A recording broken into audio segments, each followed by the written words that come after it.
Hello, everybody, and welcome to Open Play Podcast, episode 46. Today, we will primarily be talking about orcs today, as well as a little breakdown of our recent fun at the ATC event. I'm joined with most of the regular crew, except for Michael today. So hopping into hobby talk, big spoilers, I haven't gotten much done, but hopefully our other guests have accomplished more than me. What about you, Mason? What have you done lately? I'm mostly just still working on the Ard Boys converted to Breaking Boys for Will. I have not been working super hard for them because Will still isn't sure if he's going to run them or not. So I am debating if I want to convert them so that I can run them running Will's Will in the March RTT, because that's pretty much what I've been thinking about, is trying to work towards what I'm going to run at our March RTT. I don't know if I want to borrow an army. I talked to Preston about borrowing Elf Clowns, talked to Will about borrowing Orks, and I could just play World Eaters again, but I think that World Eaters kind of auto lose to Eldar in their current incarnation, unfortunately. And I also am debating if I want to run an Ultramarines list. So I got a lot of decisions. I've kind of just got really bad hobby ADD because of it. But that's all I've been doing, just kind of thinking about that and what the hell I'm going to do until Eldar gets nerfed and Guard gets nerfed. What about you, Preston? So last week I just did some touch-ups on some of my AdMech vehicles, on the Disintegrators and the Dune Riders. I did some more like little touch-ups to the details. And then I was planning on getting to work on Lycus, the new Phoenix Lord for the Warp Spiders. But when I pre-ordered it with our local game store, they didn't order it for me, so I don't have it, which was a surprise to me. So I'm not really sure what I'm going to be doing next. What about you, Will? I still have my 10,000 Suns Cultists on my desk,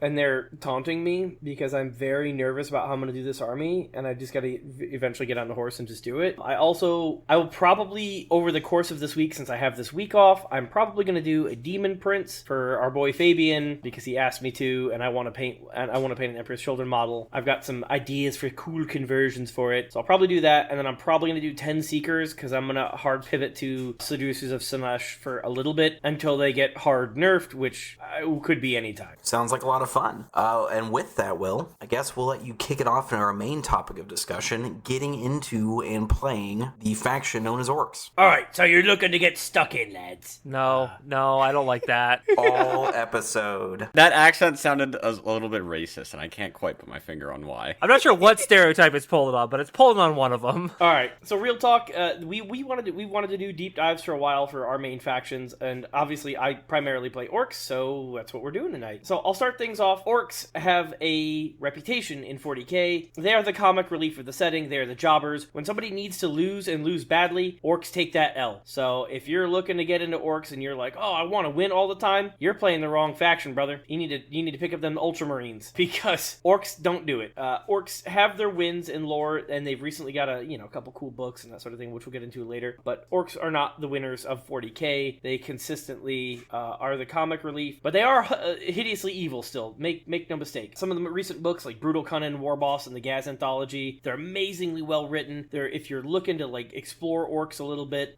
that is where I would highly recommend starting. I would highly recommend starting with Brutal Cunnin. It does a great job. It's a bunch of Orks versus some AdMech, and the AdMech are like, Orks are dumb brutes, and the Orks are like, we're dumb brutes, but we're also kind of smart. And they end up winning kind of through dumb luck, because that's what kind of Orks do, and also through some Brutal Cunnin. I can't believe you would spoil the end of the book in your promo to go read the book. I didn't spoil it. I mean, Orks win. It's an Ork book. Yeah, if in your faction book, typically your faction shouldn't lose. Sometimes that happens with some Chaos books because GW hates Chaos, but... Also Eldar. Do Eldar lose in their own books too? Yeah, I forget which book it was. They wrote one of them recently, but the Eldar ambushed the Space Marines, and then the Space Marines started returning fire, and they're like, oh no, they're bolters, they're so scary, they're just decimating our ranks, and literally the Eldar break and run. Wait, you guys have your own books? Mm-hmm. You're playing Tyranids. Can I get in on that? You are just the antagonist in a bunch of books. Yeah, my only gripe with everything Will said is if you need a faction to really lose, even when they should win, it's Tyranids. Tyranids win nothing, ever. When Tyranids need to win, they make up a random galaxy by throwing, darts at a board. They're like, oh yeah, they can win this, sector over here that nobody's ever heard of, and kill this random Space Marine lieutenant. Hey, you killed random Ork war bosses recently in the Octavius sector? And you want to know why? Because we're both Xenos, so it doesn't matter if one of us wins. Throw darts at a board. Well, who gives a crap who wins? If a lieutenant it goes up against Tyranids and doesn't have a first name, that guy is cooked. If he's got a first and a last name, like, he's probably going to come out on top. He could take out the Swarm Lord himself. Yeah. No problem. Swarmlord and a Norn Emissary in the other hand. Yep. Just pick him up and throw him across the room. But no, orcs are like kind of like the definition of like, if you believe it, you can achieve it, because like that's like that's part of their cut in. They just figure it out. It's a little bit goofy in the lore, and they definitely have really embraced the grimdark a little bit more in the last couple years. You know, kind of all media is going that direction, right? But I mean, hey, you press a button and you can teleport a shitty stock car into the pilot seat of a warlord titan, and then kill all the pilots and stuff.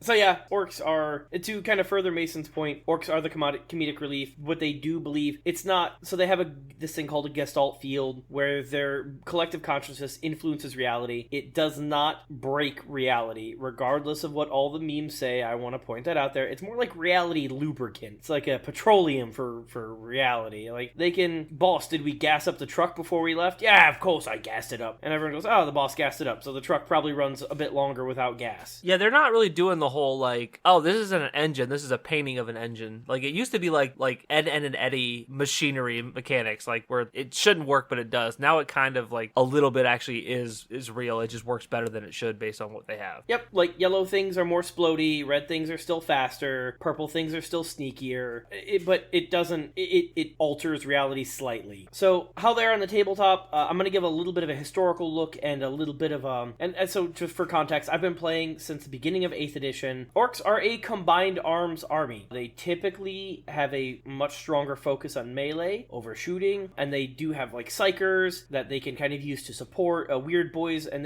weird boys have traditionally been pretty good at casting, very reliable because their heads explode because they get so much power from the boys around them. But they do have almost all orc melee focus armies. You are going to see shooting support platforms. Right now, orcs are very competitive with shooting, with tactical, and they had a build like that in 8th where they had ran 18 mech guns, and then 9th you had some Luda spam with some mech gun support. So it's a varying quality shooting, but primarily orcs are a melee focused army with shooting and psychic support. Yeah, it's definitely more of a quantity over quality sort of shot army, right? Yes. Orc shooting is inherently swingy. You get lots of shots. You're hitting on 4s at best, most of the time 5s, but you get a lot of shots. So, you roll hot, you smoke them. You don't roll hot, you don't smoke them. Orcs also tend to get some kind of wacky rules with their guns, where you have things like older editions had Daka Daka. You've got things like the Bubble Chucker, where you're rolling for like different profiles, so you never know which profile you're going to shoot when you go to shoot the gun. Even Dread Mob in 10th edition, right? Like, you roll a die and you see what buff you get every time you shoot. Orc shooting is inherently swingy. That's why you don't often see them at like top tables, top brackets for shooting armies.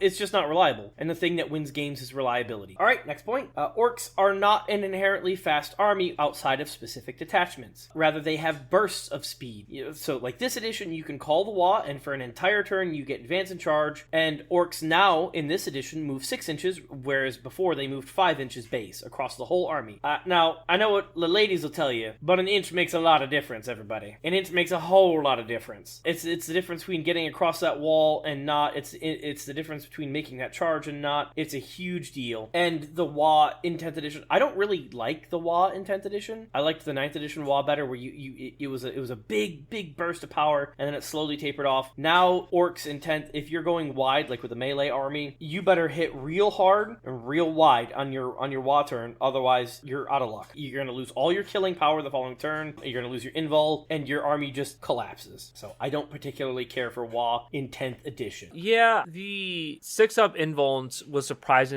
made you surprisingly more durable on the second turn of Wa in 9th edition. Yes. And then like you also, your secondaries in 9th edition, like for the entire edition, were so good that you knew you were going to score at least 50 points even if you played terrible. Yeah, orcs are not a fast army, but orcs are traditionally very tough.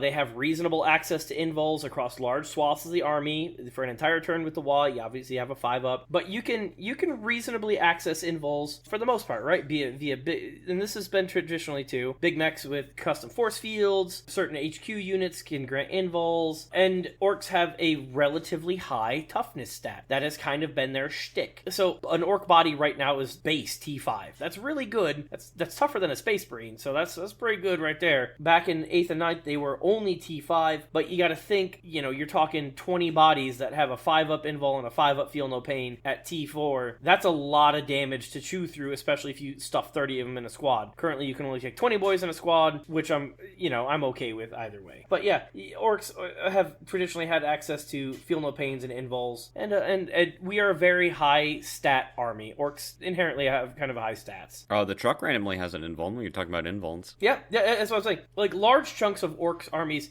you'll just randomly have a 6-up invul or a 5-up invul randomly here or there for no reason. And if you run buggies and you run like speed wall, you can get access to like 4-up invuls pretty reliably too. So I'm not like, orcs have access to invuls. They're typically not very good. Before 10th edition though, I will say orc bosses had no access to invuls outside the WoW. None. An orc war boss had no invul. Now in 10th edition, they got a 5-up, which is helpful. All right. Orcs inherently are kind of a very forgiving army. A lot of armies like Drukhari and all the knifier flavors, Custodes, these armies are inherently very elite. If you misplay with one of your big killy bricks, you lose the game. Automatically flush your chances down the toilet. Congratulations, you've thrown the game. Orcs are not like that. You lose 5 knobs in a war boss, well, that sucks, but that's 185 points. It ain't the end of the world. You'll be fine. Orc units are typically trash. Losing a trading piece does not put you out of the game. You probably have, 3 or 4 more units that can fulfill the exact same role as that war boss and 5 knobs. It's not as efficiently or maybe as cheaply, but they can still fulfill the same role. So incorrectly trading does not spell the end of the game for you as an orc. It's very nice. They are a very forgiving army. They are 100% a beginner's army. They have a very low skill floor and a very high skill cap. Yeah, I mean, a lot of orcs' success comes from knowing how and when to apply your resources. You do have more resources than other armies typically, which makes it more forgiving if you don't apply all of them efficiently. But at the same time, it makes it harder to apply all of them efficiently. If you have 3 units and you put them into 3 good targets, there you go. You're 3 for 3. You're at 100%. But if you have 10 units, it makes it hard every turn to be doing the most efficient thing possible. So I would agree. It's easy to patch up your mistakes when you have more units to cover for them, but it's also harder to get the most out of your army. Yeah, as Preston said, orcs trade fairly well. Orcs typically punch up quite a bit. It's not always reliable though, which is kind of the whole point of orcs. Even in 10th edition, you don't get access to rerolls hardly ever. Green Tide, you can reroll wounds for 1 CP if you have a big fat squad. Bully Boys, you can reroll hits for a CP, but outside... Oh, and Snaggas. Snaggas give you access to hit rerolls, but that's not what you have a problem with in orcs, right? It's typically wounds, especially on Snagga Boys. But outside of that, you don't get access to rerolls. So if you have a flubbed roll, you flubbed, and there's nothing you can do about it. So orcs typically punch up, so like a unit of 10 Snagga Boys, they're 105 points or something like that, 110. They are a legitimate threat to almost any vehicle in the game. But if you flub your roll, sucks to suck. Like, deal with it, man. If your wound roll is trash, your wound roll's trash. But I kind of enjoy that aspect of orcs. I'm not playing Excel spreadsheet like Custodes players. I am playing a game of dice. I'm playing a more gambling game, if you will, Alex. We all have opinions. You got to throw that little jab at Custodes players too. Like, they're just catching strays on the outside. Like, whatever. Absolutely. Yeah, I would definitely say orcs have a higher than average. Like, the average amount of damage they can deal is higher than most armies, or at least, maybe half the armies. But at the same time, their variance is way higher than every other armies as well, so it kind of balances out there. You're going to have some good rolls and do a bunch of damage, and then you're going to have some bad rolls. It's just sort of inevitable. Mm-hmm. That is one of the reasons. So, like, orc players, if you get tilted easily, orcs are not the army for you. You're going to have a bad time. You're going to miss a charge roll on your WA, and then you're going to be sad.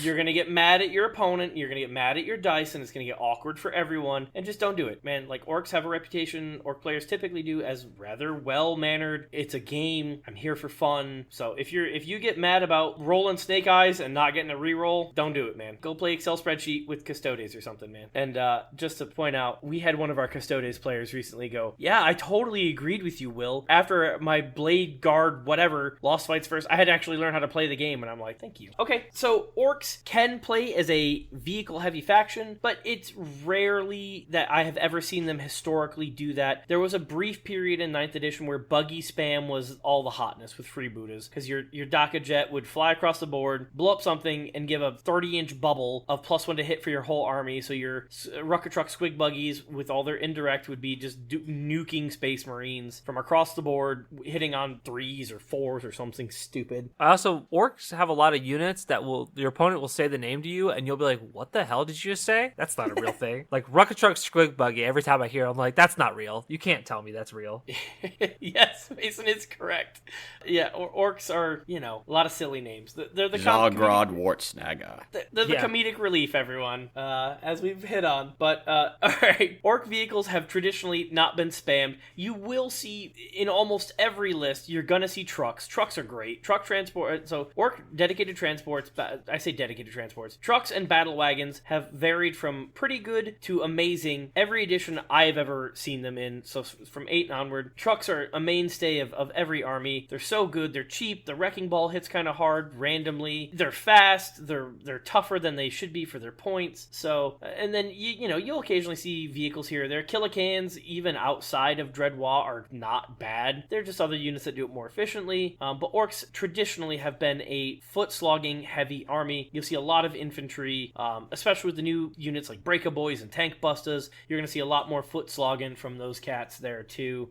Even like our troops, orcs, orc troops have been amazing. Every edition I played, you'll see Snagas or boys in every list. Boys less so right now outside of Green Tide because they just don't hit hard enough. But boys inside of Green Tide, I mean, full wound rerolls, you're talking 4 attacks a model on the wall. That ain't nothing to sneeze at. So yeah, I mean, just the fact that your transports aren't free to tag is like a huge thing, right? Like, yeah. Oh, I have this one random scout survived your shooting phase. You didn't want to charge him, so like I can't just go run and tag a truck to stop the truck from moving because that truck, very realistic, might kill me. It's got 4 attacks at like decent strength. It's still RIP, but like that's a really good.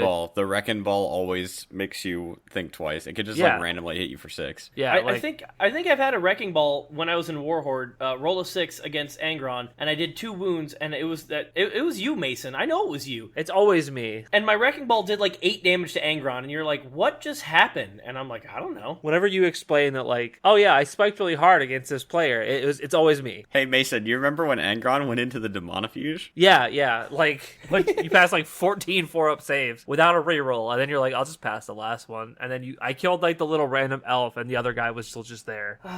Surviving Angron, I think the Angron had sustain too, so like surviving Angron was sustained at that point. Yeah. That's not how math works, but it sure is how it happened there. That is how math works. Sometimes when you're fighting Preston. But yep, brings me back to my point. Orcs have always had great troop options. If you like running lots and lots of bodies, this is the army for you. It will never feel bad running 30 or 60 Snagaboy. If you ran legitimately 60 Snagaboys, 3 units in kill rigs and 3 units unled in trucks, you will probably still have a good game. You will roll over a lot of opponents that do not understand how dangerous those units are. And because they're like, oh, they're just basic troop options. And you're like, yeah, they're just basic troops. Don't worry about them. And then you're like, all right, I'm going to swing with my 9 Snagaboys. This is 36 attacks at strength 6, AP 1, damage 1. And they're like, wait, what? And you're like, yeah, don't worry about it. They're just troops. Orc troops run people over, which is canonically accurate, and it feels good to play, and it feels fun to play. I will say, though, most of 9th edition, I ran 100 plus boys at tournaments, at GTs, and it is very tiring over 2 days. Orcs is kind of a young man's army, in my opinion. If you're not cool with bending over and moving a lot of models frequently, it gets real hard on the old lower back. I don't know, man. I think you just should be tougher. I mean, my toughness isn't 5. I'm not an actual orc. Figure it out. Okay, so some of the kind of like pros and cons of orcs. Orcs have really struggled in every edition I've played in with killing vehicles outside of specific scenarios. Like a beast boss on the charge has a pretty good job. In 8th edition, you would run a bunch of mech guns. In 9th edition, you would just kind of swamp them or use the beast boss on Squigosaur or Mozrag. They could take them down. But you don't see that in 10th edition right now. Mozrag is too expensive, and he leads subpar units, the Squighog boys. Same thing with Beast Boss on Squigosaur, and they all have AP 1. So many vehicles have a 2-up armor save, and access to Armor of Contempt, or something similar. Making a vehicle save on 3s ain't it, Chief. You're gonna have a bad time. Because they're gonna spike their roll, or they're gonna roll average, and you're gonna deal 6 damage, and you're gonna be like, oh, well now my 400 point unit is out in the open, and didn't kill what they needed to kill, and can't consolidate and tag anything else, so so I guess I'm dead. And it sucks. But recently, the new kill team for Orks came out, and it's amazing. The Tank Buster Squad is great in any detachment. It doesn't matter if it's in the Hunt, Warhorde, Tactical, it's amazing. The Tank Buster Squad is so good at 120 points, and then you throw in the Big Mech with Shock Attack Gun, 185 points. You're hitting on 4s, especially in Tactical, pretty consistently against vehicles, with a Pulsar Rocket, Strength 10, AP 3, Damage 3, 5d3 shots, then you got your 2 rocket pistols if you're within range, and then the SAG, he goes to Strength 10, AP 5, Damage D6, D6 plus 1 shots. It threatens Terminators, it threatens vehicles, they're amazing. And then the other side of the coin is you got Breaka Boys, which are only 2 attacks a model, but they hit on 3s, and you can run a War Boss with them, and so they can hit on 2s. So during the War turn, I would say Breaka Boys in Warhorde are very good. Outside of Warhorde, I am not sold on them for 140 points, but it just reinforces the point. Orks can now threaten vehicles, because Snaggers were supposed to be Orks' answers to vehicles, but the problem is Snagger Boys have AP 1 for the most part, and AP 1 is bad at killing garbage like Vindicators and Redemptors and all these other stupid ass vehicles that have 2-up armor saves and high toughness, and you're like, oh, I guess I'm wounding on 6s, and Snaggers are like, I reroll hits against vehicles, and you're like, I don't need help hitting vehicles, I need help wounding them. Things like a Land Raider or anything big with a 2-up save before Tank Busters was very hard for you to deal with. It's still not free by any stretch of the imagination. Tank Busters help fill that gap a lot. But if you go Land Raider in cover with Armor Contempt, all those, you're wounding on 5 or you're wounding on 4s because plus 1 to wound, and you're still getting 3-up saves with it. So it's not a guaranteed kill with 1 unit. You probably need 2. But then again, even with a character, Tank Busters plus that are 100 points cheaper than a Land Raider almost. Mm-hmm. Assuming it's a Redeemer, but which is the one people run. So. Yeah, exactly. You're gonna survive my first activation unless you roll garbage, or my SAG rolls real hot at AP 5, because then you're saving on 5s. So, but yeah, exactly. Orks can legitimately threaten vehicles now, whereas before they couldn't. In Warhorde, I couldn't pop transports. So stupid Dark Elf transports, I just auto lost the game. There's nothing I could do. What am I supposed to do? Well, now that stupid ass Venom comes out into the open, I'ma blow it up. Yeah, I mean, a lot of melee focused armies have a lot of trouble with units and transports, especially units that get back into transports after they activate. Having just a 5d3 rocket shots to shoot them that have a good chance of killing it, as elf transports are made of paper. You're wounding most elf transports on 2s, right? Yes, I don't think that there's any elf transport I don't wound on 2s. Maybe the Tantalus or something. The Tantalus, I think, is toughness 11 or something like that. But it's also 400 points. Who cares? It's not a real unit. And you also just circumvent stealth. Anything you need multiple neg ones to hit to even come out even. If you need to be making -3 to hit to actually be effectively -1 to hit with the rocket launchers. That unit fills in a huge gap in Orks to the point where I think Orks are sitting pretty very pretty right now. Oh yeah, Orks and Tactical are. Warhorde is comparably as good, but I think a high skill cap Tactical player just poops on a high skill cap Warhorde player. There's just no chance. I actually think I think that at the very very peak of the mountain, I think Warhorde might be able to outswing Tactical, but an above average player. I don't want to say an average player. An above average player, Tactical is going to give you so much more, and you can look at the win rate and see accordingly. Maybe Tactical's sitting at 54% win rate right now, whereas Warhorde's down at 46. But then most people are probably playing Tactical, so it's a little skewed. Last I looked, there were more Warhorde than Tactical still, because people just don't have the models ready for Tactical, because you legitimately want 20 flash kits and max units at Bustas. So it is 81 players, 427 games for the Tactical number of 54% win rate, and it is 51 and 269 games for the Warhorde win rate. Actually, Warhorde is below Dreadmob and Green Tide, but the numbers for Dreadmob, and Green Tide have a lot lower player count, so very specialized. Take it with a grain of salt. I mean, that's I don't know. It doesn't really, but Warhorde's, everyone knows Warhorde's tricks. People are still learning that Tactical. In Will's opinion, Tactical is the hardest shooting army in the game at the moment, bar none. Ultramarines, maybe Double Oath, Vindicators, +1 wound. I think it depends on who exposes what. I think that they have less trading pieces than me, and I think I can outtrade them. Yeah, but I think they shoot harder. Okay, you know what? I'll give you that one, and I think that's even a maybe. Yeah, but the fact that TAC is top 3 is kind of insane. It feels so good to have a shooting army, and then there's still Orks. If you get near flash kits, I'm still going to charge you, and I'm still going to hit you with strength 5 or strength 6, 40 to 50 attacks, AP 1 damage 1 with my flash kits, and they're still going to tear you up. So those punches do be hurt. Yes, they do. So I'm going to hit these next 2 points kind of simultaneously. So GW kind of did the Primaris thing to Orks with Snaga boys. Regular orcs cannot enter Snaga transports like kill rigs or hunter rigs for some stupid reason. This has been shown to be totally wrong in the lore. If you read Brutal Cunnin, War Boss, the Gaz Anthology, boys are boys. And the War Bosses do not care if you're a Snaga. They don't care if you're a boy. They don't care if you're a Storm Boy. Get in the transport, dude. They don't care. So that's just a very small aside. That's a little baby rant I have. It's really stupid that 10 knobs can't hop in a kill rig. I don't know what. I'm hoping that changes in 11th edition. Orcs have a gargantuan line of models and vehicles, most of which look amazing. There is rumor, from what I've heard, of Orcs getting a big refresh in 11th, which would be cool, but it's not totally necessary, I don't think. But I would be very happy for it. We have a very limited line of named characters. Most of them got axed in 10th edition straight up. We lost Captain Badruck, we lost Zagstruck, we lost Grotznick, we lost the Ratchet and Clank mech. We lost tons of named characters. I'm hoping it's because we're getting a refresh, but yeah. The new Gaz looks amazing.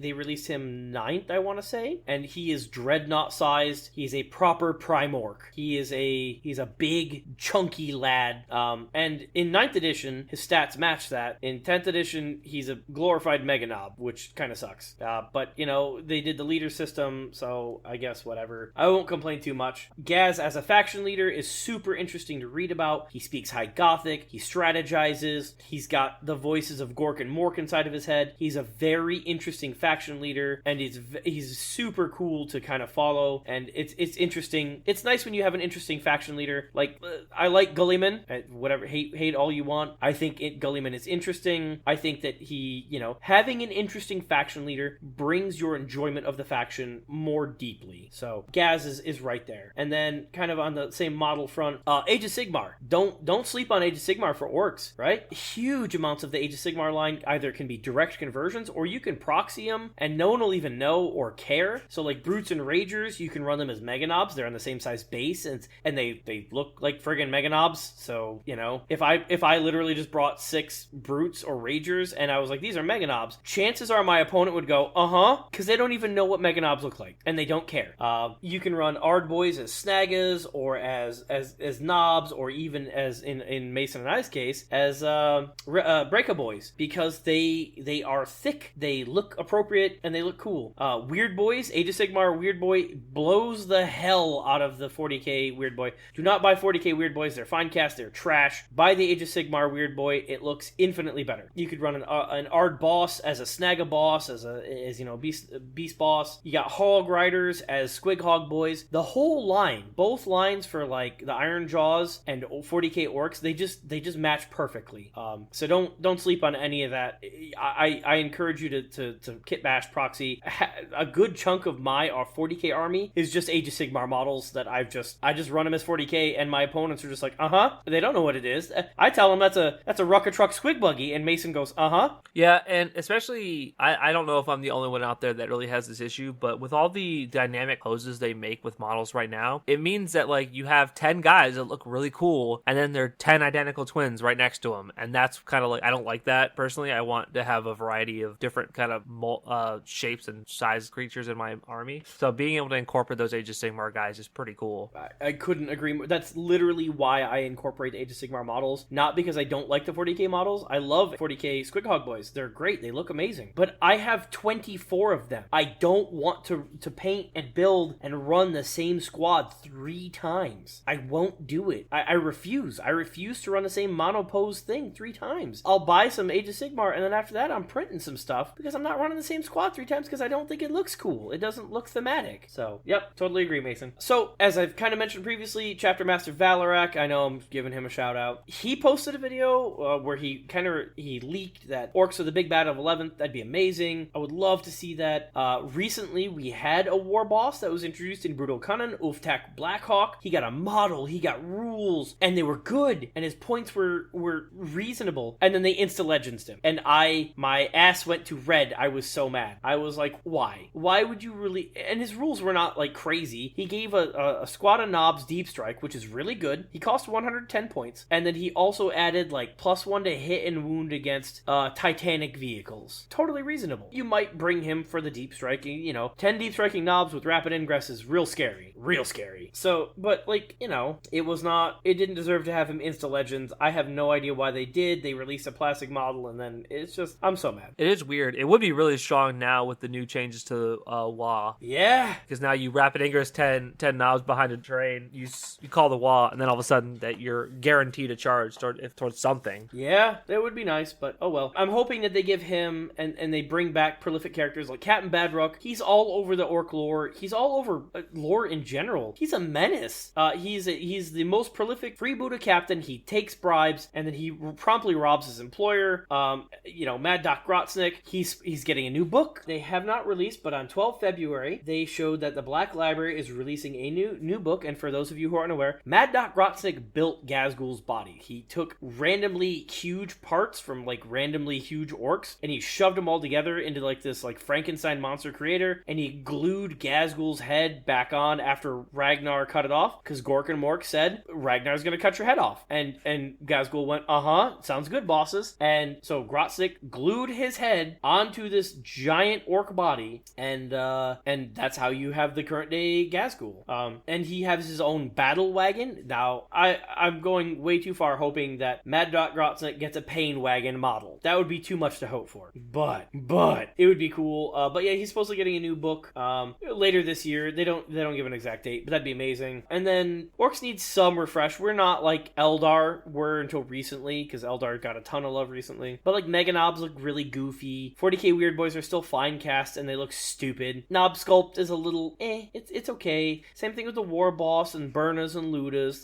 Those sort of things. They could all use a little bit of love. But I don't hate hardly any of the Ork range at all. I think my least favorite model is probably Mega Knobs, just because they look doofy. They all look kind of doofy. Well, it's okay. They look so doofy that your army is comprised of models from across like 10 different game systems and nobody knows the difference. Thus my point. Thus why I encourage new people to get into Orks, because you're like, oh, this looks super cool. What if I glued an Ork head to it? Sounds good. It's probably a Def Dread or a Mega Knob, or who cares? Nobody's going to be able to tell. Is it on their appropriate size base? Yeah, sounds good. Did you take literal trash, empty paint cans and glue arms and legs to it? That looks like a kill a can to me. Like, Orks are very forgiving hobby-wise and model-wise, because A, nobody knows, or B, nobody cares, because that's what Orks have done. All Ork weaponry, scavenge Imperial weaponry. Like, shooters, they're bolters. That's literally, they literally take bolters off of Space Marine corpses, and they're just like, this is my shooter now.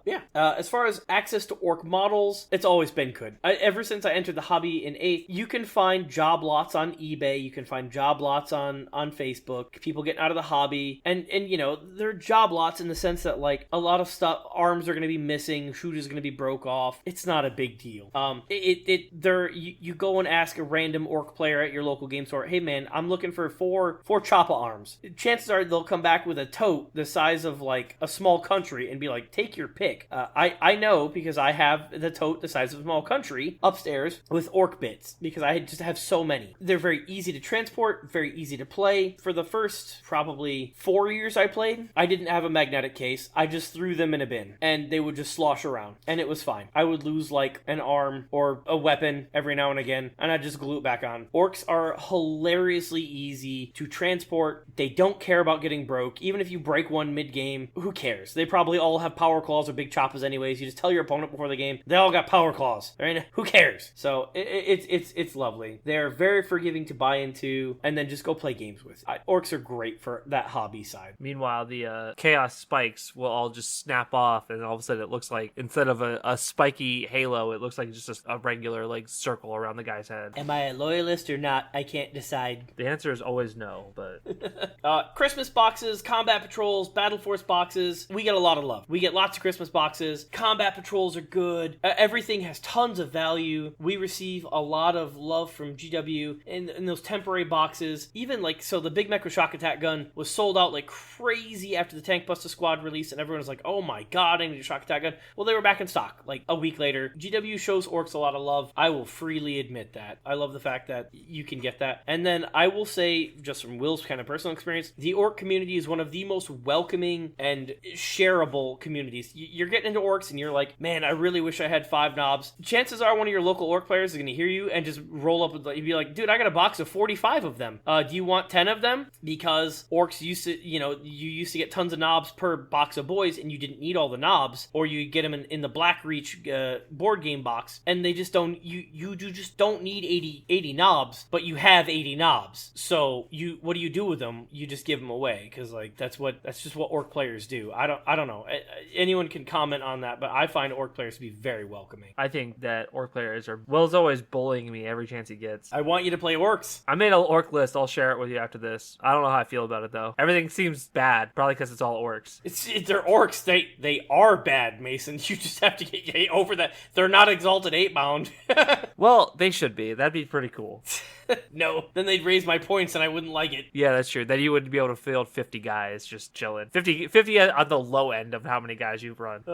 So kind of like hitting on a different note, third-party resellers, third-party 3D sculptors, they show Orks a ton of love. Gear Guts Mech Shop and a couple other third-party sculptors, they have amazing conversions. They have amazing 3D sculpts. If you're looking to like just, you want to print an army in the cheap, you can go to literally any of these websites and print a whole army you can print a whole Ork army for like $100. Now, that being said, I encourage you to use GW sculpts. They look great for the most part for Orks. But if you're looking to like, you don't want to buy $400 worth of flash kits, there are flash kit sculpts out there and they look amazing. They're all got like pirate hats and cigars and they look amazing. And there are also like a lot of things that you can buy, like you can get a lot of conversion bits and stuff like that. Like, oh, I want to convert an Imperial tank, but I want to make it more Orky. Buy a Lehman Russ or buy a Land Raider and then add a couple Ork bits to it. Now it's a battle wagon. Like, you have that option with Orks, and it's very lore friendly and lore accurate to do that. And I have yet to be turned down by a tournament organizer for any of my conversions. Even my huge winged demon prince Zagstruck with gigantic demon wings, they were like, yeah man, bring it, dude, he looks great. And I'm just like, all right, well, that's what we're doing. So absolutely encourage you.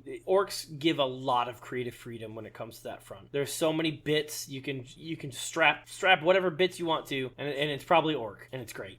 Army collecting, I absolutely encourage job lots, eBay lots, Facebook lots. You can just go down to your local game store, grab up those lots. That being said, you don't have to. You want to buy and build something new, something fresh that you want to build yourself? Well, you buy a couple combat patrols and a couple trucks. You got yourself a 2,000 point army, no problem. Both the new and the old combat patrols are packed with units that are not only good right now, ranging from decent to very good, but they have been historically good too. The new combat patrol is 4 hogs, 20 beast snagaboys, and a beast boss. Talk about value. You could run Big Hunt, recently got a big buff. I have not run them yet, but I want to.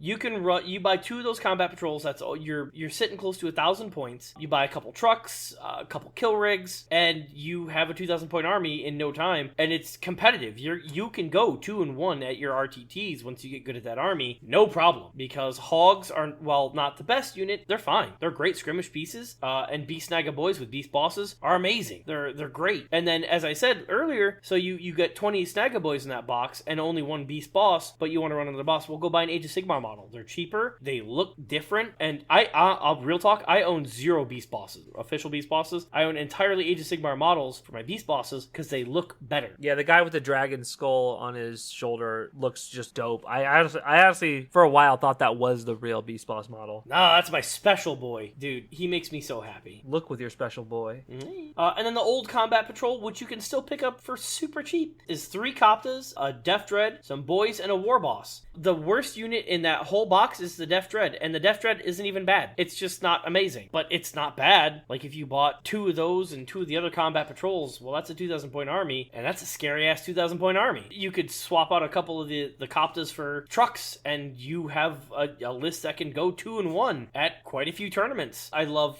how they have done a legitimately good job making collecting orks not a pain in the balls. Especially if you're just starting out and you're just you're building your first army. Orks is really good because like you're not gonna get blown out. You're gonna be able to have some close games, and like, you're gonna have fun. Like I feel as though that even if you're getting killed, like unless you don't like it every time you have to pick up a model, don't play orks then, and like don't play any horde army then. You want to stick to like custodies or something. But like orks are just kind of fun because you do a lot of goofy stuff and you're just running at people and you know, if you just hold W, like you will have a good time. You won't win a lot of your games in a big tournament, but if you and your friends are just, you know, having good times at the local hobby shop or in someone's garage, like it'll be fun. Have a good time. He'll shoot you with a bunch of bolters. You'll slam him with a bunch of choppas. It'll be great. I couldn't agree with that more. Orks are probably the most fun beer and pretzels army in the game. You just want to. I agree with Mason. That sentiment. Hold W. If you want to go WA turn 2 and just yeet across the board, you won't win that many tournament games. You'll win, I will say, 40% of your tournament games, because a lot of people just don't understand how to handle that pressure. But like in garage games, your opponent's your buddy's gonna be like, oh my god, what do I do about this many stupid orc bodies that all have an invul in my face right now? And that's his problem to deal with, not yours. All right, last point. Orcs are an army of love. They have so many models, and their rules fluctuate so hard from balance slate to balance slate. Mega Knobs were grossly broken for a little bit, and they get hard punched in the guts. Just collect what you think is cool, and it's probably fine. Even in like Warhorde, buggies, they're not that bad. Are they the most point efficient? No. But like Squighog boys, are they the most point efficient in Warhorde? Nope. But are they fine? Yes, they're fine. Same thing with tactical.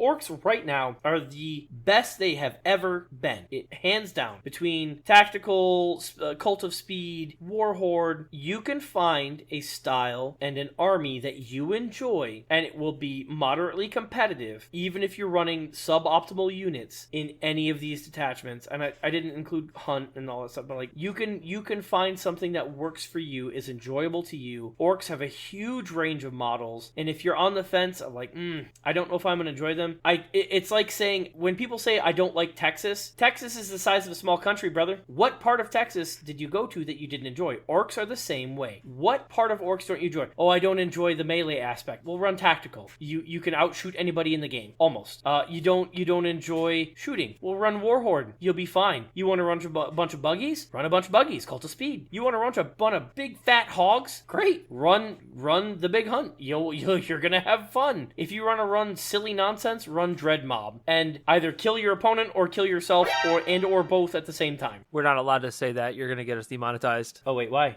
It was a joke. You said kill myself. Yes, I see. Haha. We're also not monetized, so it doesn't matter. But one day maybe. But those are my thoughts on orcs. They are my passion project. I've spent thousands of hours painting orcs, building orcs, kit bashing orcs, kissing orcs. I have 30,000 plus points of orcs painted. I have an entire bookshelf of nothing but painted orcs. They literally stack on top of each other. I had to get hanging baskets. I have so many painted orcs. And the reason is, to properly meta chase, and this is just Will's opinion, to properly meta chase, it's not owning a bunch of different armies at 2,000 points. It's owning 40,000 points of one army. That way, it doesn't matter what they do to your one army. You can just pivot to the best unit in that army and spam the hell out of it because you love it. That is absolutely my encouragement. If you're going to get into orcs, it is a big passion project. I would not get into it if you're looking to meta chase. You're going to have a bad time because orcs change so much, and we have so many data sheets that it's very hard to just pivot from data slate to data slate. You're going to get hobby burnout. You're not going to have a good time. But if you're looking for a passion project, a long-term project, orcs are for you. Orcs are also great as trophies for your other armies. You can strap other Space Marines to the front of your trucks, just like I do. Closing thoughts? I'm open to anything. I think orcs are historically and even currently, if you play Warhorde, one of the best pressure armies in the game. I think that 10 boys is just tough enough, even not on wall turn, that like you can't just throw anything at them. You have to throw something that kind of shoots for real, just because literally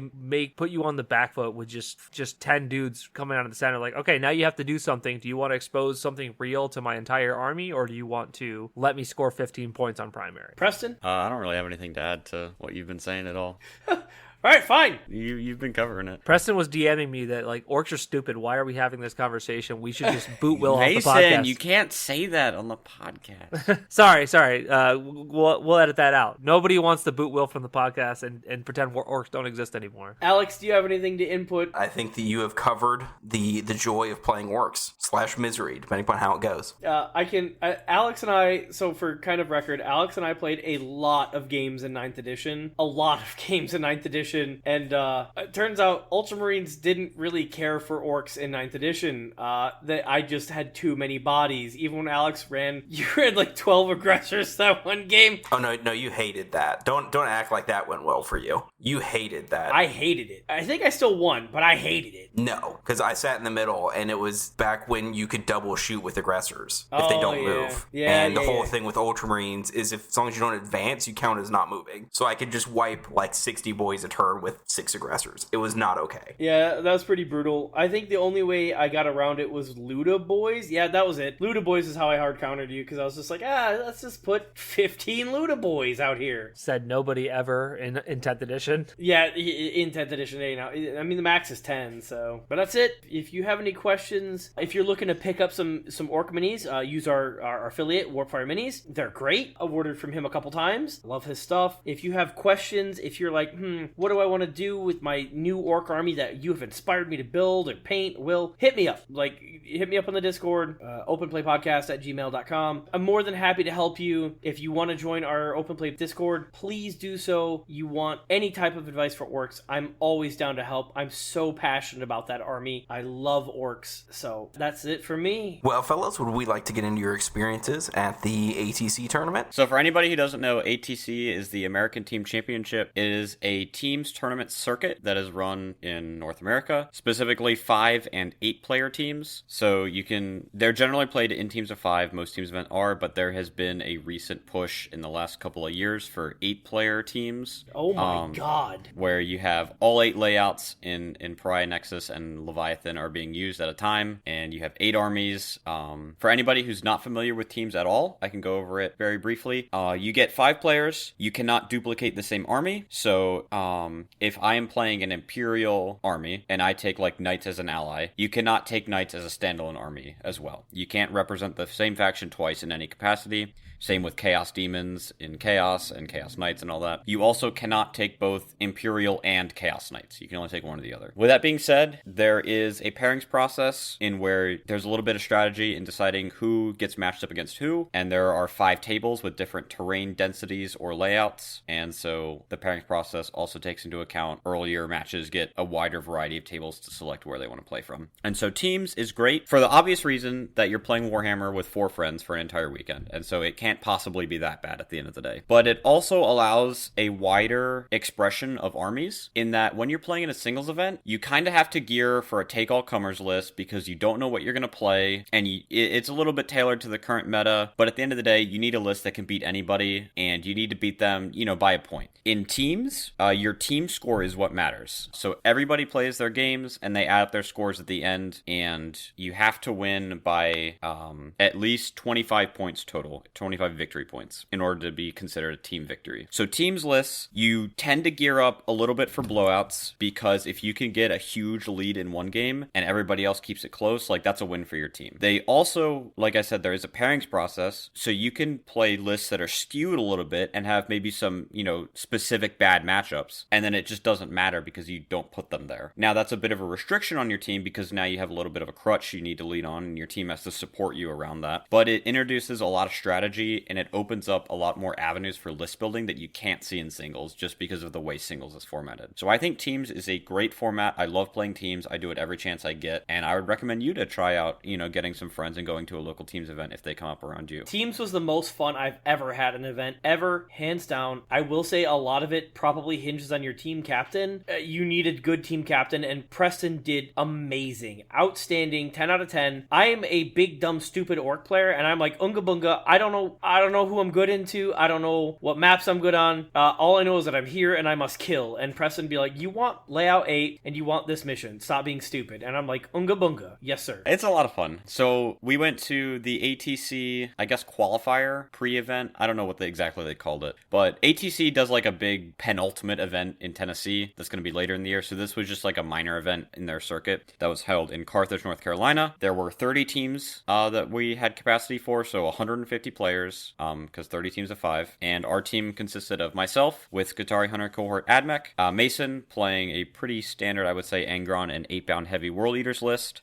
Will was playing Tactical Brigade with, 30 flash kits, 18 tank buses, and some support. We had Noah, who has appeared on this podcast previously, playing his Scion Detachment Guard, Bridgehead. And then we had our local Drukhari expert, Emery, playing Reaper's Wager with a unit of clowns and then the typical Drukhari good stuff. So my general strategy going into this is that we had no vehicle lists, at all. All of our lists were very infantry heavy. You obviously saw some vehicles come up with transports and some shooty tanks and sort of the necessities, but nothing was 6 big Marine Ironstorm vehicles or a Knights-esque list. So we were already a little bit skewed in that direction, and we were skewed in a direction to score points. And that is a direction you can go. You can always skew, of course, to try and run people over or do other specific meta techs, but we were skewed a bit to score points. And then I encouraged Mason and Will to run a bit of a pressureless. I know Will argues that tack isn't pressure, but there's not a lot you can do when 30 flash kits are looking at you. So I think it brings its own kind of pressure. That's fair. They were what I was looking to get the good matchups to try and get them to score us our big wins. And then everybody else, with the way our lists were set up, could play games into a lot of things and keep them close enough that our team overall would win. That was the general idea going into this event. The other thing that we saw going into this event was that we had 4, I would say, standard layouts available on the tables. We had 1, 2, 3, and 6, which are pretty agnostic to whatever's going on to them. And then the curveball was that layout 8 was available. And layout 8 is very melee favored. It's got some obnoxious crates in the middle that make it very hard to maneuver vehicles. It has ruins that go all the way to the side of the board, so you are sort of funneled into that center objective. And so I felt like a lot of teams, and ours included, were gearing up to have very high pressure melee armies try and get layout 8 immediately, and that could just immediately give you a blowout win. So we were trying to do that as well because it offered us a counter to other teams trying to do it. We needed somebody who could contend if the other team got that as well. Round 1, we went up against the 40k Lorecast, which was a very strong pairing for them. It had a lot of GT winning players on them. It had Lyle Dixon, who was a top guard player playing combined arms. It had Brian Doherty, who's consistently been one of the best World Leaders players in the world. Brad Chester, who is a name that has been around for a very long time as a high profile player. Kyle Trya, who was a little bit local to us. I know I've seen him at an event. He's won Mayhem GT last year as well as some others. So right off the bat, we were kind of thrown into the fire here. It was a game I was looking forward to. I always love playing against people I've never played against. I always love playing against top players because you can always take away some stuff from their games, whether it was something you learned or something you just hadn't experienced before. So we got our pairings, I would say, about as good as we could get them. We had Emery went into their Brian Doherty on World Leaders, who I think was their scariest player and the player they were gearing up to get a blowout. And Emery did lose, but he held him to a very close loss, so we consider that a win in our books. We had a tie with Will going into Lyle. I believe it was a tie on the scorecard, just directly like 85-85 or something. It was 79-79, but yes, it was literally straight up tie. Noah, unfortunately, had a bad matchup into Kyle's CSM, which was a 20-0 loss and a big blow to our scorecard, which is something you are trying to avoid at all costs. I had a bit of a reverse of that. I went into their Orks, who was not very experienced into AdMech and did not apply the right pressure that you need to apply to AdMech, and I got an 18-2 win there. So we kind of flip-flopped there a bit. And then Mason, unfortunately, had a medium-ish. It was a 15-5 loss into Brad Chester. So our team ended up losing 11-9 on the scorecard, which is a small loss, but I felt for our first game, it was a good introduction to teams. People got some good games in, and I will never complain about a very small loss into a bunch of very good players. So going into round 2, we were feeling pretty good. Despite the loss, we were like, okay, we got our heavy hitters out of the way. We're ready to get rolling into some comparable teams. And wouldn't you know it, we were the best losing team, so we got paired up into somebody who didn't lose. We got paired up into Team Battle Brothers. And Team Battle Brothers is a very competitive team. They have been around in our area for a long time. They were being represented by Mark Hertel, who had just won LVO like a month ago. So we were like, oh, great. Nobody asked for this, but it's the hand we're dealt, so we're going to have to deal with it. So real quick, next 2 weeks from now, he's going to be on the podcast, so listen up to hear him talk about his teams and LVO. And yeah. So he was playing a very shooty Ultramarines list. I can't remember if it was Ironstorm or Gladius, but it was Gladius. It was Gladius. They also had CSM Raiders list. I believe it might have been Creations of Bile, but it was still that generic heavy melee fast pressure that you typically see out of CSM with some shooting support. They had a tank heavy guard list. I believe it was Triple Dorn. It was at least Double Dorn, but I believe it was Triple Dorn. Then they had Mate Chazar, who was on the new Halo Screed AdMech. Mate's been to Worlds, so he is a very experienced player. And then Blue Ford on a Orks list, but it was not the typical Warhorde or Tact list that we were expecting. It was a very knob-heavy Bully Boys list. And this matchup scared me a little bit more than the last team round because we had matchups that we felt were blowouts here, in a bad way. There were not many things that we felt comfortable putting into Triple Dorn. There was definitely not many things we felt confident putting into Mark Hertel. So we ended up getting pairings things, again, about as well as I felt we could do, which was a pleasant surprise, and it made me feel a little bit better about my ability as captain to run the pairings process. We got Mason and his World Eaters into Mark's vehicle-heavy Space Marine list, and that was kind of how we felt best to deal with him, was just get into him fast, limit his shooting ability, and then 8-bound are pretty decent at taking down heavy vehicles. So that was the hope there. We got our guard player into the mirror because we felt like Scions could take down Dorns, and I think that ended up not really happening, but you live and you learn. Our Jakari player got into their AdMech, which is a great matchup, or at least an even one, because Jakari do have the resources to outlast the trading war, and they have the speed to reach AdMech first. We got Will and his Orks into CSM, and Will told me he doesn't really like that matchup, but on paper it is pretty evenish, and it's a pretty fair game of Warhammer, so I wasn't going to complain about getting that one. And then I had myself into Orks, which I was not feeling great about on paper, but on the good side, we did get to play on the Ritual, which severely limited Ork's ability to pressure me early with double Wa. He wa'd turns 1 and 2, but there weren't any objectives for him to overrun, so I did end up pulling away on score there. I do not remember the scores exactly for this one, but I know Mason had another loss into Mark Hertel, so thank you, Mason, for jumping on like 2 grenades in a row here. Hey, that's what we're here Well, for. welcome to the team, brother.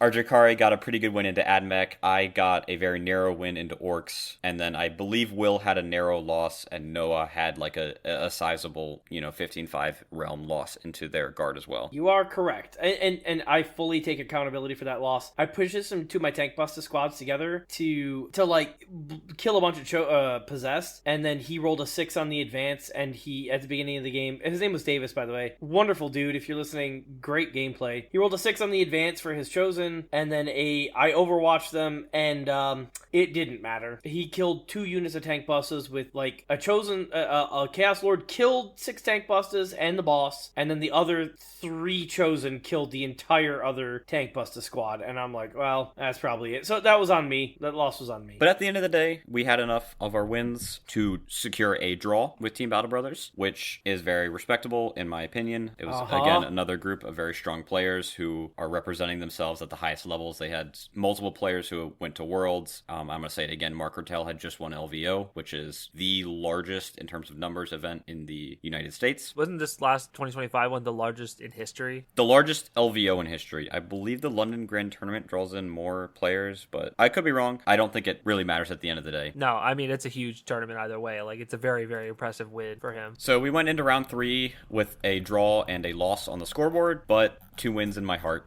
I was very happy with our team's performance so far. And then round 3, the scoreboard did finally catch up to us, and we paired into a team that I believe had lost both their games. And it was at this point that the matchup disparity started to show. They were a great group of people. They were very clearly there to have fun and enjoy themselves as a group, and we ended up securing a very large, something like 80-20 win over their team over the course of all of our games. My opponent was awesome. He totally just woken up from a nap and had the flu and was just like, I'm trying not to die. And I'm like, brother, I feel you, because I just got over the flu like 3 days ago. I'd taken Tamiflu and all that other hot stuff. And he was playing Corn Demons, flubbed every charge turn 2, and I'm like, brother, this is game over. And he's like, I know. He was like, don't be too hard on me. And I'm like, I'll try. I'm gonna be hard on you.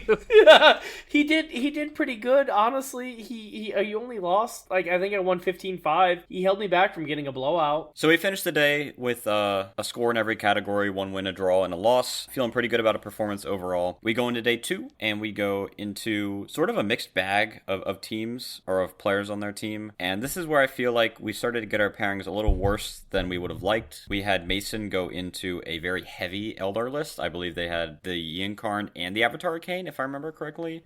No, they had a raid knight in the Avatar. So it was a lot of matchups we weren't entirely sure about. Like, I wasn't sure exactly how Mason would do into that. They had a Green Tide list, which is an excellent example of a skew list that you can't really expect to perform within singles, but is great in teams because there's a lot of armies that don't want to play into that. Our Jakari ended up going into their Green Tide. Will's Orks ended up going into Death Guard, I believe. Yep, I was the one who take that grenade because we were like, who wants to fight Death Guard? And like, it was like Nobody. crickets, and I'm like, I guess I'll take him. I drew him. I'm happy with it. Yeah, normally Orks are not good in Death Guard, but we felt like Will was shooting heavy enough that he could at least, get some points on the board, and he did. did, so good job to him. We had Noah on his Scions go into, it was the new Gene Stealer cult with allied Tyranids, and this was another matchup, like, we had no idea how it was going to work. We were just like, go out there, do the best you can. And then we did get one very favorable matchup, one that is the one I wanted, my Admech going into Tau. As a Tau player, I always like playing armies that I know, because I know how to beat them. And then also, Admech, the entire army has stealth, so, like, we're already scoring one on the board there. I believe Mason had a draw into Eldar, and Will had a draw into Death Guard. Yep. Yeah, it was a very disappointing draw because I missed Advance in Charge turns 2 and 3. So turn 4, my army, I picked Advance in Charge and +2 movement, and my army had to clear all of No Man's Land to hit him. It was just a little bit too late. I air quotes won on the scoreboard by like 2 points, but in teams that's a draw. So it was a little frustrating for me just because like dice weren't with me. But hey, it is what it is. Our Drukhari player got a narrow win over Green Tide, and I don't remember how Noah did. I'm an embarrassing team captain, but I can't look at the past pairings, so I'm going to assume it was at least okay enough. Noah lost, but it was like a 9-11 or something. Sure. I think it was 14-6. Was it? Okay. He didn't lose terribly bad. He lost, but it wasn't like terrible. Yeah, I remember him saying his opponent just hit like a bunch of 9-inch charge after bringing stuff back. Oh, yeah. And I mean, dog, that's what Gene Stealer calls to Noah. Come on. Yeah, I mean, it's unfortunate. Like, once again, the math's not there, but hey, sometimes Warhammer just be that way. And then I had a win into Tau, but not a large enough win for it to shift the scoreboard in the overall grand scheme of things, just because it's not what Admech does. And so we ended up with another team draw here. Our team drew their team overall. And we go into round 5, and this is at the point where everybody's kind of ready to go home. Like, we're not fighting for anything, really. We're sitting at 2 draws, a win and a loss. We're, like, right in the middle of the scoreboard. We're hitting game fatigue, and the other teams are all kind of in the same position. If you're not fighting for first, and you're not fighting to get, like, your 1 win on the scoreboard, everybody's kind of just like, yeah, let's play some games. So we go into the final team, and I really don't remember much from this event, or from this round, like, at all. I'm gonna be completely honest. I don't remember our pairings, philosophies here. I don't remember if we got good or bad matchups. I know that I played against a Gene Stealer cult list with a very narrow loss due to a misposition turn 1 and some other small mistakes that came from fatigue. I know Will got a huge blowout into Slaanesh Demons with a 20-0 that pretty much saved our entire team. I just want, real quick, Preston, I'm so excited. So Tyler, if you're listening, you're awesome. He was playing Seducers Slaanesh. We didn't know who to put into Seducers, so Preston was like, Will, do you want to take it? I'm like, I know the army. Sure, why not? I'll take it. And so Seducers inherently kind of rely on not giving up fights first. So like they can give up fights first for full hit and wound rerolls. Well, even into Flash Gits, that's a bad call. Flash Gits gonna beat your ass if you give up full hit, if you give up fights first by charging them. And so I'm like, yeah, I'll take it. So my opponent, I went first. I placed a bait truck up, and it was Terraform because that was what Preston recommended. He said, yeah, go Terraform, dude. So I was like, all right, I'm gonna put some Storm Boys on this objective and a truck on this objective. I'm gonna Terraform both of them. And my opponent was just like, well, he kind of took the bait. He charged the truck, blew up the truck, killed the Storm Boys with some fiends, and he killed the other Storm Boys with something else. But I mean, that was exactly what I wanted him to do, because like, so the Slaanesh, each of those fiend bricks is 210 points apiece. And I'm like, all right. So he killed all of those things and he piled into the Flash Gits, and I'm like, are you sure? And he's like, yeah, you're gonna have to spend a CP to fall back, shoot, and charge. And I'm like, okay. And so I killed like 2 fiends on the crackback, and I killed myself on a melee, so I didn't even have to spend the CP because he wanted to stay on the point. And so on my turn, all the Flash Gits got out of their transports. All the tank buses showed up on the board. I killed 1,700 points of model turn 2 because he did not respect my shooting. I my full rerolls Flash Gits handed him 52 wounds at AP1 damage 2 into fiends. That killed the keeper that he had allocated wounds to,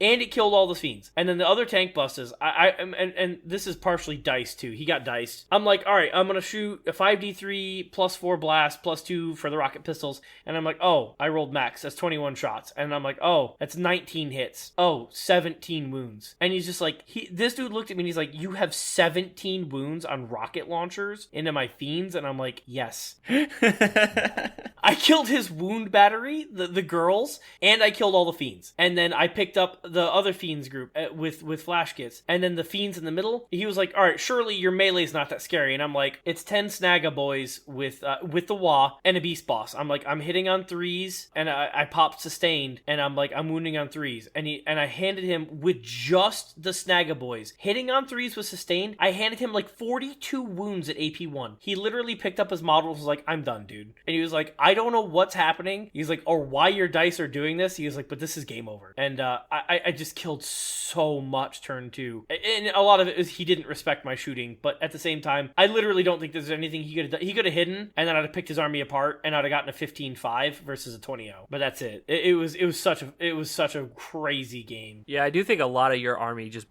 his army just bounces off of. Like, his keepers will put in work against anything but the Snaga beast boss. And even that, if he charges this beast boss, like, you're not getting dev wounds, so he's still getting saved. You can't give up vice versa against Snaga boys. Those Snaga boys will absolutely tear a keeper apart. Yeah, that's what. Yeah, I'm saying if he charges you, but he doesn't need to give up fights first. He still just picks up half, the majority of the squad with all his attacks. So it's only 10 attacks, and they hit on 2s. They have no rerolls, and they wound on 3s. Oh, I thought he had. For some reason, I thought he had like 14 attack. I think he had a sweep. Keeper's only strength 8 as well. They pick up 5 Snaga boys. A keeper picks up 5 Snaga boys. It's pathetic. They have shooting as well, but yeah, just on the charge, they're not that impressive without the rerolls. And their shooting isn't great. I mean, it's all damage 1, so like I have a chance of feel no paining it or invulnerabling. It's not great. Yeah, I mean, your best bet is to precision out the beast boss, but even so, like, that's a lot of. You're investing a keeper and a CP to kill one big orc and 3 small orcs. Yeah, and it doesn't even necessarily kill him. If you flub a roll or I make a couple invuls, he's alive, and then you've wasted your entire turn. Because it takes 2 strikes to get through the beast boss, right? Yep, and then that also relies on me not making a single feel no pain, because he gets a feel no pain too. Overall, it's a bad matchup for Slaanesh, I think. And that was the other matchup that I would have been good into, but I got paired into the Tyranids player because I don't think anyone else on our team really could have dealt with that much meat. Those goddamn Tyranids. Well, it was Crusher Stampede, and he had like 3 Tyrannofexes, 3 Maleceptors, a Haruspex. It was just beef. Like, it's like, what do you do? I do remember this game very well because I replayed it in my head a lot because I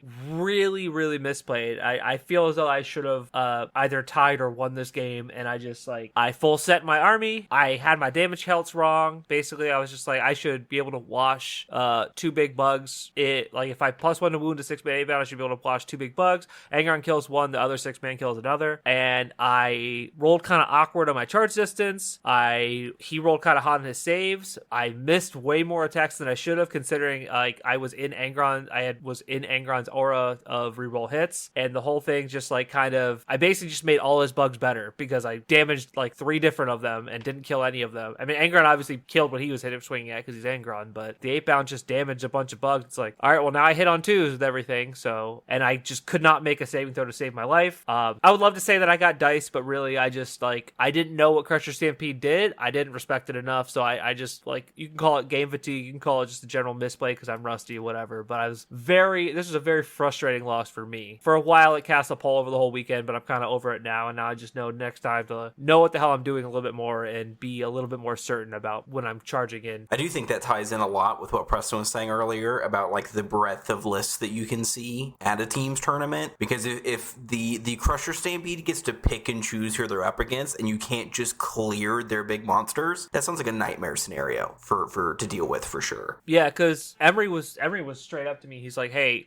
if you could take Kron Crusher speed, please do it, because like I can't, and I don't think anyone else can. And I'm like, yeah, that's fine. I like wounding them is not an issue for me. I'm strength 15, and plus Angron's strength 1,000. Like, it doesn't matter. It's just that many invulns, and I'm hitting on 3s, -1 to hitting on 4s. Things were a little rough for me. So I should have just waited 1 more turn. I could have given myself sustained instead of advance and shard, and it would have made the difference. I think I was the only other army that could have handled that, because the Bustas blow up 3 big bugs, the Flash gets blow up 2, Snaga Boys blow up 1, and then we pray that I don't get wiped in the return. Yeah, I think you could have fought to a draw, but I don't think Noah really takes on it really well.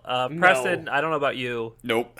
Nope. So yeah, it was me or you going into that for sure, unless we were just going to give up a very terrible loss. So that was my big frustrating loss. Like, I mean, losing to Mark and losing to Brad was, I mean, I learned a lot from those games. The Brad loss was actually just rough because he had a bunch he had like 7 or 8 5-man squads that just stood and 1-inched all the walls. I'm like, okay. Like, I have to roll a 17-inch charge to get around the wall for everything. So like, and then I kill one thing, and then my 6-man Exalted Apound die. So it was kind of an unfortunate situation. I thought I'd played it as well as I could. Mark's game was one of the tightest I've ever played against. Like turns 3 through 5, obviously, like, things get a little scuffed at that point, but turns 1 and 2 felt surgical. Like, I was like, oh, this is not good. I'm in danger. So we did end up winning that round against our team. To wrap it up real quick, so we finished with 2 wins, 2 draws, and 1 loss. That loss being an 11-9. So I felt, very proud of our team.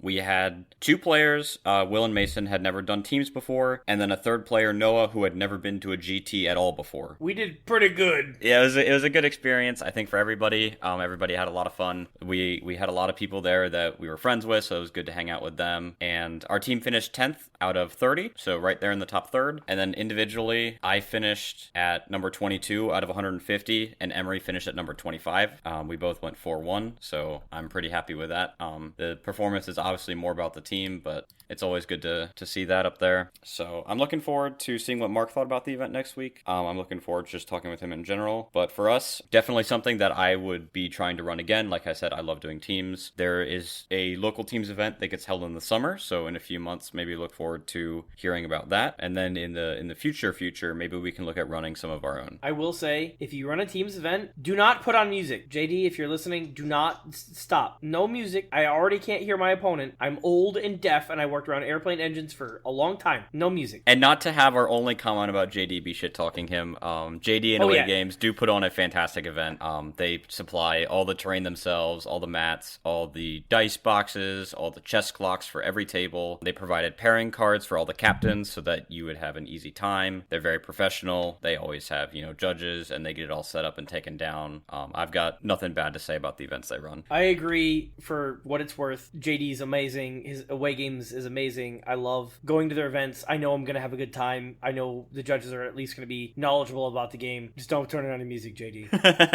Yeah, I mean, if the worst thing about an event is the one room was a little loud because they were playing music, like, it's obviously a pretty good event. Like, that's obviously a very minor thing. Like, I had a great time. Playing with you guys was really a lot of fun. I think we did really good. Like, yeah, I'm a little disappointed in my personal performance, but I think overall our team did really great. And sometimes, someone's got to take a punch to the face, and being the World Eaters guy, who else is better to do it? Well, thanks everybody for stopping in episode 46. I hope you enjoyed our Ork deep dive, as well as our thoughts and experiences at the ATC Team Tournament. But make sure to leave a like, give us a comment, whatever it might be, depending on what platform you listen to us on, and hope you guys have a good night. See you all around. Have a good night. Bye, everybody.